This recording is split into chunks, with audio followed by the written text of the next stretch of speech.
Hello everyone, welcome to cooking connection. আমি আপনাদের সাথে শেয়ার করব মালাই কুলফি আর চকলেট কুলফির রেসিপি।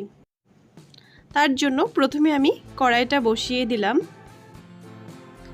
কড়াইটা বসানোর পর দিয়ে দিলাম আমি 200 গ্রাম কনডেন্স মিল্ক। কোয়ান্টিটিটা আপনারা আপনাদের পরিমাণ মতো কম বেশি করতে পারবেন। এবার আমি কনডেন্স মিল্কটা অনবরত নাড়াতে থাকব যতক্ষণ পর্যন্ত না ঘন হয়ে আসে আর রঙটা চেঞ্জ হয়ে যায়। স্টিমটা লো করে আমি নাড়তে থাকব। বন্ধুরা, ভিডিওটি স্কিপ করবেন না, না হলে আপনারা বুঝতে পারবেন না বাড়িতে কিভাবে সহজ পদ্ধতিতে আইসক্রিম বানানো যায়। বন্ধুরা, ডিসক্রিপশনে আমার ব্লগ চ্যানেলের লিংক থাকবে, আপনারা অবশ্যই ভিডিওটি দেখবেন, সাবস্ক্রাইব করবেন আর আমার পাশে থাকবেন। দেখুন কনডেন্স মিল্কটা কিন্তু ঘন হয়ে আসছে আর কালারটাও চেঞ্জ হয়ে গেছে। এবার আমি দিয়ে দিলাম 500 গ্রাম লিকুইড মিল্ক।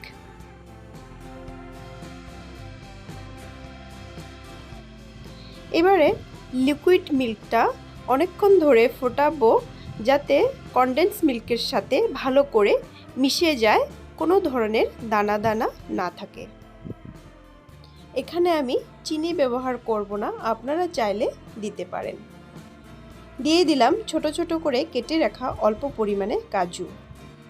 দেওয়ার পর অনবরত এভাবে নাড়িয়ে নাড়িয়ে ভালো করে কনডেন্স মিল্কটা গলাতে থাকব।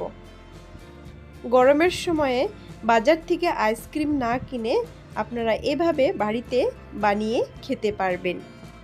এটা ভীষণই হেলদি আর টেস্টি হয়।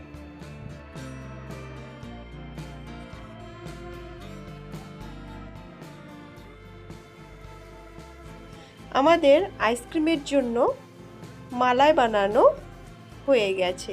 এবার আমি গ্যাসটা বন্ধ করে দেব।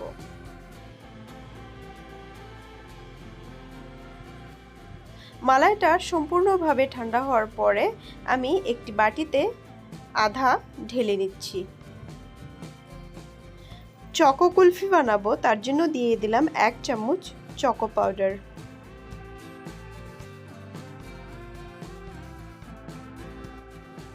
দিয়ে দিলাম 1 চামচ চকলেট এসেন্স।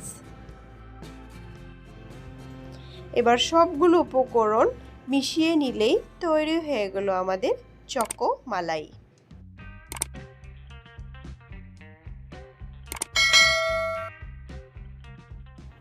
মিশ্রণটা ঠিক এরকম করতে হবে। এবার আমি যেটা চকো মালাই বানিয়েছি একটি একটি করে আইসক্রিম মোল্ডে ঢেলে দিচ্ছি।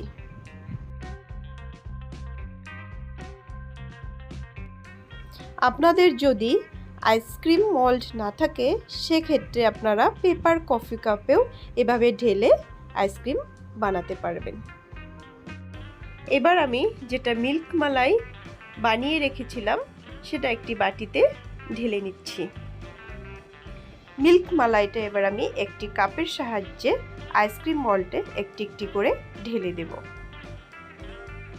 তৈরি হয়ে গেল আমাদের 2 ধরনের ফ্লেভারের কুলফি। এবার আমি একটি ফয়েল পেপার দিয়ে ভালো করে সিল করে নেব। আপনারাও সিলটা ভালোভাবে করবেন। এবার আমি একটি চাকু দিয়ে সবগুলো এভাবে একটু একটু করে কেটে দিচ্ছি।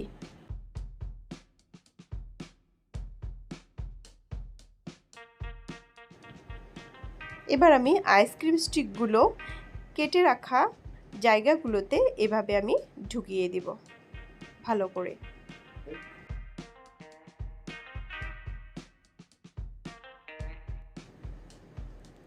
পেপার কাপও আমি সেই একইভাবে ফয়েল পেপার দিয়ে মুড়িয়ে দিচ্ছি আর একটি ছুরি দিয়ে একটু কেটে দিচ্ছি আর স্টিকটা ভালো করে ঢুকিয়ে দিচ্ছি। আমার ভিডিওটি যদি প্রথমবার দেখছেন তাহলে আমার চ্যানেলটিকে সাবস্ক্রাইব করার অনুরোধ রইল, সাথে বেল আইকনটা প্রেস করে অল করে দেবেন। এবার আমি পেপার কাপগুলোকে আর আইসক্রিম মল্ডগুলোকে 12 ঘন্টার জন্য ফ্রিজে রেখে দেব। ফিরে আসলাম 12 ঘন্টা পর। ওপরের ফয়েল পেপারটা খুলে একটি বাটিতে মল্ডটাকে বসিয়ে দিয়েছি। এবার আমি কিছুক্ষণ পরে একটি একটি করে আইসক্রিম এভাবে খুলে নিব। আমাদের মালাই কুলফি আর চকো কুলফি রেডি। ভিডিওটি ভালো লাগলে অবশ্যই লাইক করবেন, কমেন্ট করবেন আর বন্ধু বান্ধবীর সাথে শেয়ার করবেন। দেখা হচ্ছে আপনাদের সাথে আমার পরবর্তী ভিডিওতে নতুন একটু রেসিপি নিয়ে। ভিডিওটি দেখার জন্য আপনাদের সবাইকে ধন্যবাদ।